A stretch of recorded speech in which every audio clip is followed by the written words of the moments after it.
Diego from Koron Studios. Diego, I mean, actually, I think you're going to answer some of the questions that came up earlier. So, for example, how to do live ops in small teams. Diego, are you there? Hopefully, he's got his hand raised. I'm sure Catherine will be bringing him on board any second now. It just takes a little time. Hey, Diego, how you doing? Hi. How's things? So I'm going to let you introduce yourself. So, Diego, over to you, sir. Okay, I'm going to here. Perfect. You can see my slides. Yeah, that looks good. Okay, I'm Diego. I'm really happy to be here.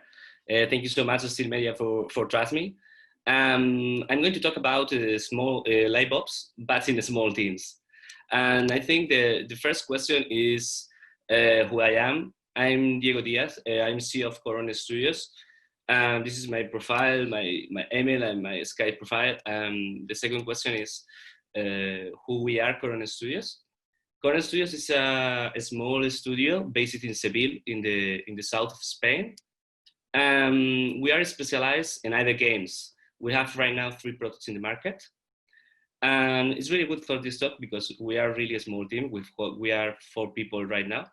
And it's a little bit crazy. We have 3 products and we work in all of our product portfolio, and we believe in iterate the product, in improve the product and make profitability with the live ops process. And I'm going to put all the time a real example for us and what the things that we worked good for us or not. Okay, I think before we begin with the talk, I want to put 3 important rules because I think it's the most important rules of my mindset of live ops in small teams, and works really good this rule for all the content of the talk. The first is in my opinion, there is no perfect live ops process. It depends a lot, but you can get the perfect live ops process for your team. And right now I'm going to talk about the live ops process of Koron. And probably you can bring exactly, and you can bring the process and fit good for your company, but I hope that you can bring some ideas or process and put in your process and work good.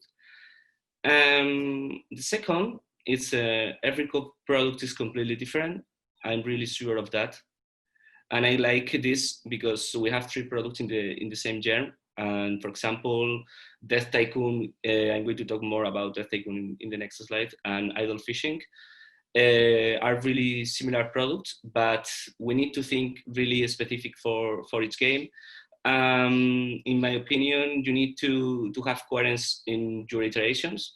And if you bring something for the end of the game, you need to adapt for your game. I think it's really important. 3, the most important thing for me in the live ops process in small teams is, I think, to grow, you have to test. Test means fail a lot of times to achieve one goal. And if you have a lot of resources, probably you can test a lot of things and you don't have any problem. But if you have a few resources, like a small team, like Koron Studios, for example, you need to take risks. And in my opinion, I prefer take risk and test something and never achieve the goal, and then never test anything, and you don't know exactly what is the potential of the process of your product. Okay, I'm going to talk specific with our live ops in Koron. And in my opinion, it's not just adding content, because we have a mentality that we will launch a product. We believe in a product, and we believe in iterate the product to make a profitability. For me, I'm going to pass really fast in this slide because it's like the means of live ops is to iterate a product to achieve maximum profitability. And I remember that when you achieve the profitability, you have 2 parameters. What is the revenue, and the other is the cost. And in Koron, for us, is really important. And I think in small teams, it's really important. Increase the revenue, but decrease the cost too. We work a lot in the 2 aspects at the same time in our process. And I'm going to talk about what is the process of Koron. The process of Koron, I like to talk about three different phases, or really different phases.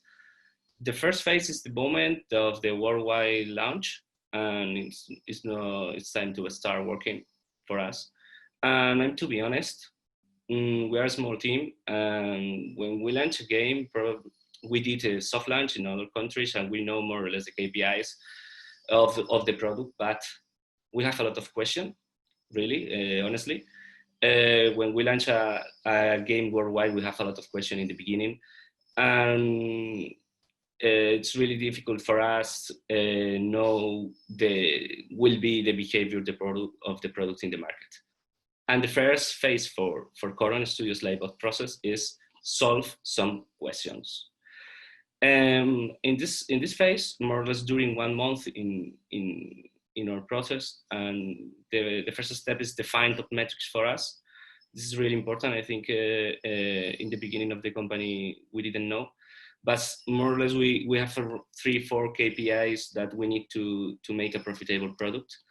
This is our KPIs that right now we work, and when we have these KPIs, more or less we can make a profitable product or idle games. The question, obviously, is what is the state of the product in the beginning? And I'm going to put a real cases. For example, I remember that Idle Death Tycoon in the beginning was really bad, really bad. And right now it's our main project, and I'm going to talk about in the last phase. And Idle Fishing, a difference is really better in the beginning, and I think this is the reason of the growth of the game, because grow faster than Death Tycoon. And what is the key for me in this phase is like knowing. The key here is, and in a small team, you need to knowing what you need to make a profitable product. Obviously, and to be honest, in the beginning of the company of Koron, we didn't know. But right now, when we know more or less our KPIs or basic KPIs, we grow really faster. The next step in the process, I'm going to talk and focus on game design Liveops, because I think it's really important in a small team. In the next step for us is design an updates plan to improve the product. If you believe in the products, you need to have a plan for iterate the product.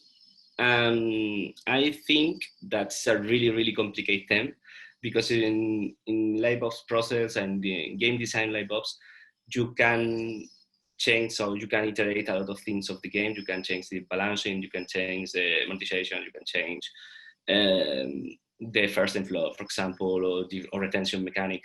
And what is better?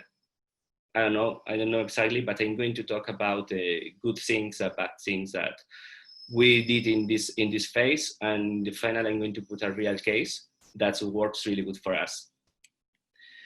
And the bad things, the real example is the Death Tycoon. In the first year, in 2019, in the first year, Death Tycoon, we invested a lot of time in a lot of game design iteration. But I think the problem of this process in Death Tycoon is like we didn't have a clear objective, because in the beginning of the company we didn't know exactly, and we analyzed a lot of data. Is and I think it's good, but if you don't have any clear objective in small teams, probably you don't get good results. This is the graphic. In this graphic is a daily average revenue, the real daily average revenue of the first year of the Tycoon, and you can see the many updates. It is the bubbles of the screen, and we add a lot of features in the game, a lot of things, a lot of iteration, but we don't get any result, because I think the problem is they didn't have a clear objective. I'm going to talk right now about good things, and the example it's really clear for us is idle fishing. It's really important we spend much less time and grow faster, more or less 6 months. But right now we're working on in some design iteration of idle fishing. Probably we spend the next month and the next 2 months. But I want to talk about the updates. I think in small teams we change it's really important, and we change a lot the methodology of updates, idle fishing than Death Tycoon. And it's really for us right now we pack the updates one per month, and we have 3 important updates in the last 6 months, and we have a really clear objectives in the updates, and we achieve these objectives more or less. We increase 40% per update the average daily revenue. And with these objectives, I think it's really, really good for the growth product. And what is the keys that I will learn in this phase of Liveops, of design different things of the game and to improve? In my opinion, analyze your competitors is completely mandatory. It's you need to have passion for your competitors or for your genre. And I think, in my opinion, in a small team, you need to love your competitors and have this knowledge is completely mandatory. The second is focusing monetization KPIs. In my opinion, this is the most important for me, because if you have a really weak company, you can analyze a lot of data. It's really good for you. But if you are a small team, probably if you improve the one system in the game, for example, mission, you can improve a little bit more the engagement of the game. But I think the better way for small teams is focusing monetization KPIs in the beginning. And if you grow the company, you can in the future analyze more specific things of your game and improve more specific things of your game. And the third is game design creativity. I think it's really important. It's really have a really relation with the third rule of the talk, the test. In my opinion, if you have a crazy idea of your game, you can test with a lot of tools, and it's really cheap for small teams. And I recommend, and works really good, test these ideas, because you know a lot your game, you are the owner of your game, and probably your ideas works more or less good. For understand this phase, I'm going to put a real example of one game design iteration that works really good for us. This is a special fishes system, and I'm going to explain a little bit more. In idle fishing, it's an idle game that you manage an aquarium and you collect different fishes. Collect fishes is a really core loop mechanic, really core loop, because it is your business, your aquarium, and you collect the fishes is the basic of the game. And in the first version, you can see in the first screenshot, you buy the fishes by soft currency, by a simple list. And we thought, okay, I think that's not attract for the players, because it's really important for us collecting fishing, and with a simple list, we thought that it's an attract it's real attract for a really core loop mechanic. And we thought a lot in user experience, and we needed to change this. You can see in the second version, in the second screenshot, more or less the new system. And I think the key here is like we thought in user experience for players, but we add we focus in monetization mechanic, and we add a new mechanic, new monetization mechanic. It's really simple.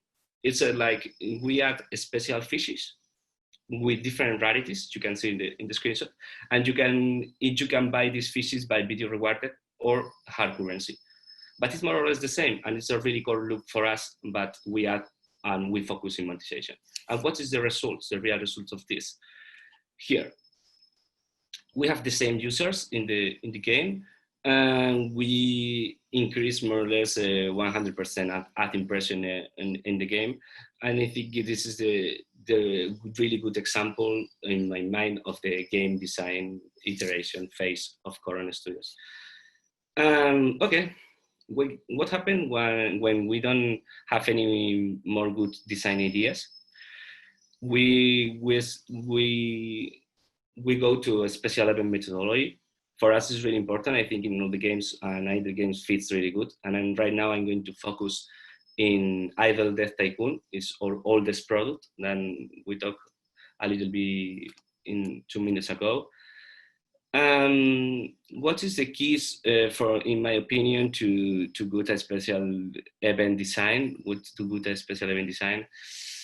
Obviously, you can adapt this system for all the genres, in my opinion, and other games works really really good. But to have the same keys in all the things, in all the products. One of these is time limit. It's really important. You add content with a time limit. Other thing for me, it's new and fresh dynamic for the players. New things you can propose, new things for the players to with a time limit, new, fresh, dynamic, new. And in the last, it's like exclusive rewards is really important. It's exclusive rewards, and the players love exclusive rewards, in my opinion. And in our games works really good. Okay, I'm going to talk about the in a specific case or special event system in Death Tycoon. Death Tycoon is another idle game, capitalist idle game, and you manage a food franchise in the Mexican land of Forgotten. And you can expand your franchise, and you can go to the other parts of the world. This is a screenshot of the map of the Tycoon, a real map. And right now we have a American Independence Day special event, and it's a new world. It's the same, more or less, new world with a limit time. What is the new for the players? What is the new and fresh dynamic for the players? Really, the game is really similar. It's more or less you can manage your franchise exactly, but you travel to the special event world and have a different aesthetics. But, and I think it is the key in the dynamic, we have special event missions, and you can get a special reward in the final of the event. And I think this is the players love this system and play a lot with the special events. And obviously, we have a special rewards. In that Tycoon, we have cards. You can collect different cards, and per special event, we add new cards pack in the game, and you can bring for the Death Tycoon normal exclusive content that stands forever in the game. Okay. And what are the result of all of this? I think it's really good because for us works really good, and we have passed all the process. In the beginning, we start really bad with the Tycoon. We did really bad work in the game design iteration, but we believe in the product. And right now, what is the results? This is the daily average revenue of Death Tycoon, and we increase a lot the first year to this year, and we find the key for our players, because our player loves a special event. And I think if you achieve a different objective, you can make a really profitable product. Right now, Death Tycoon, we spend much less time, and we have a really high incomes. And for us, it's a really profitable product.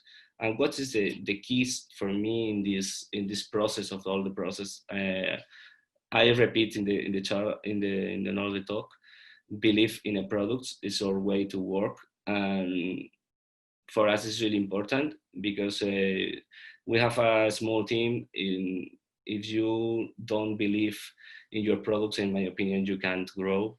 You can grow really good. The other thing is probably if Death Tycoon we only think in the present, and in the last years we probably closed the company, but we always thinking about long-term strategies, and I think it's really important. And right now, I think we'll have 2 years in the market, and we have a lot of ideas for the Tycoon, for improve the game, for add more content for our players, because we think a lot in our players. And I think this is a really good way, in my opinion, for small teams to grow and to make profitable products. I think that's all. It's the content of the talk. I hope that the content for good for you. And if you have any question, I'm really happy to answer and give your feedback. And thank you so much, Steel Media. Hey, Diego, that was great. Thank you very much for that. I think this is, for me, it's really important to anybody making a game to think about what happens after launch. And like you say, I think the work does start once you hit operations. But it's interesting for me, though, is when is the point you start thinking about how operations are going to work? You know, is launch too late? I mean, that's my opinion, but what do you think? Yeah. It's a really good question. It's a really good question. I don't know exactly what is the moment, but in Koron, always works good for us. Think if the launch is the moment that we start to think in a live operation all the time. But I don't know exactly what is the best moment. I think it's depend of the team, of the size of the team, of the mentality of the team. I think it also depends on what you're thinking about. So, for example, for me, I think that at concept stage, we need to think, okay, what do we want this game to do? And if we don't think about what the shadow of the game is, so what the shadow of launch looks like, we're not really thinking about what the game is.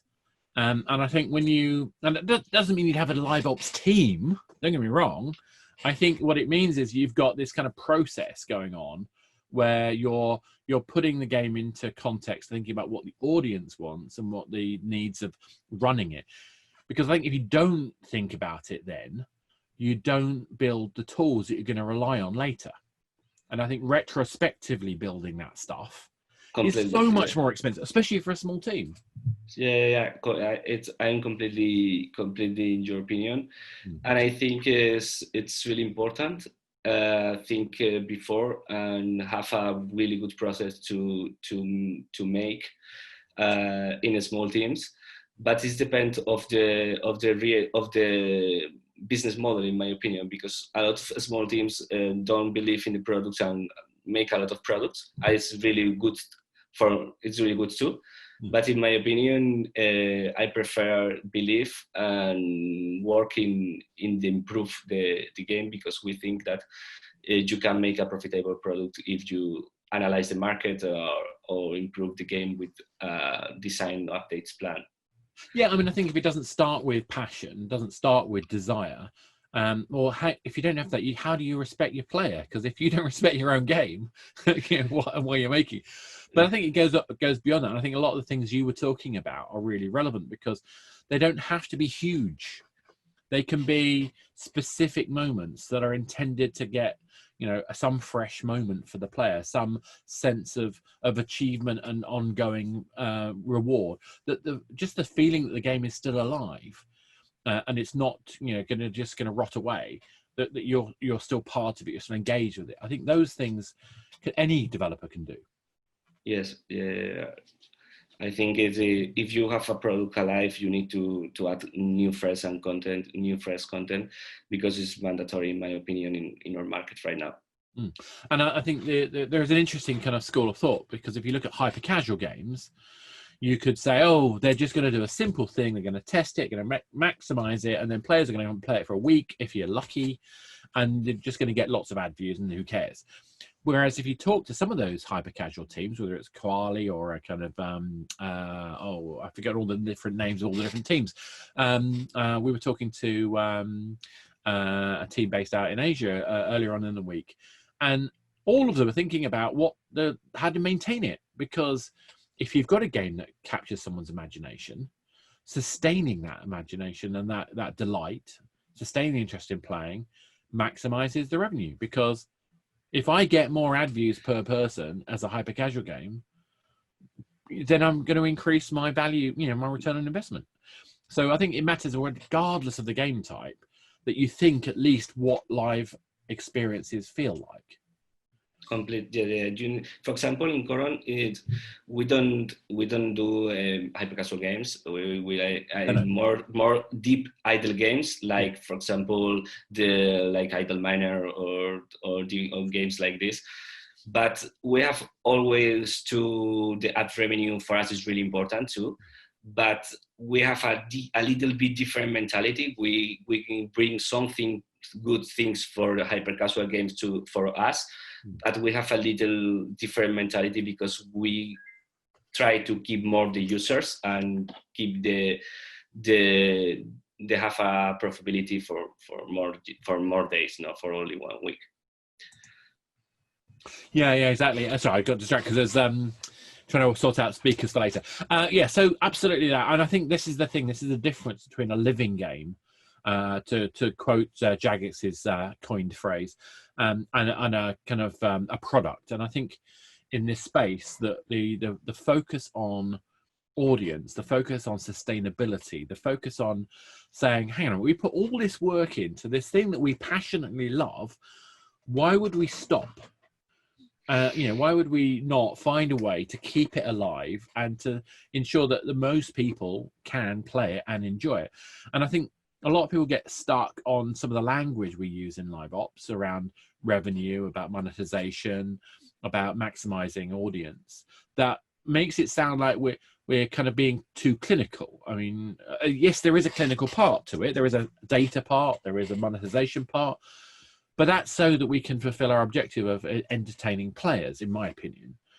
And I think if you lose sight of the combination, the balance between what's the revenue and what's the audience feel, I think people, make big mistakes. I mean, have you had situations where it's been difficult to explain to players why you're trying to make the game work, particularly with an idle game, because they're not playing it, if you know what I mean? Yeah. Yeah, I think the try to explain of our players. I don't have this situation, more or less. For example, we heard a lot of our audience, but in my opinion, when we do something that is not really correct or really bad, I think in a small team you need to hear a lot the feedback of the players and have a really fast methodology to correct, or to have the mentality to, okay, I'm going to test. I don't know what is really good for me or not. I'm going to hear the players. I'm going to give feedback. And if your idea is not good, in my opinion, it's like, okay, I don't know. I need to change this, because in 2 months ago, I think it's really good, but the market and the players show me that isn't good for the game. But your situation, I need a feel, I think. Yeah, I think that's good. I mean, that's a great sign that you're actually focusing on player experience, which is really why I guess you guys are being so successful. So on that note, I'm going to say thank you very much. That was a great talk.